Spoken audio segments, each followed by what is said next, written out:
Hi friends, ఈరోజు శ్రీలేఖ చపాతీ చేస్తాను mummy అని అన్నదండి. అందుకోసమే పిండి ఇచ్చాను, కలిపింది. తనే కలిపేసి ఇగోండి చపాతీ చేస్తుంది. చూడండి ఎలా చేస్తుందో.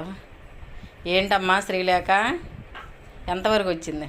చపాతీ వచ్చిందా? ఇంకా కాల్చిన పని నాదే అనమాట. ఇంకా ఏటి నీ చపాతీ చేయడం మాటకి కానీ వంటగదిలో సగం సామాన్లు నీ దగ్గరే ఉన్నాయి. కావాలా? నువ్వు చెయ్యాలంటే ఇన్ని సామాన్లు నీ దగ్గర పెట్టాలంతా. మొత్తానికి ఏ పని చేసినా అన్ని మంచం మీదకి తేవాలి నేను. నువ్వెప్పుడు వెళ్ళి వంటగదిలోకి వెళ్ళి చేస్తావు? అవునా? అందుకోసమని ఫ్యాన్ కింద చేస్తావా పనులు?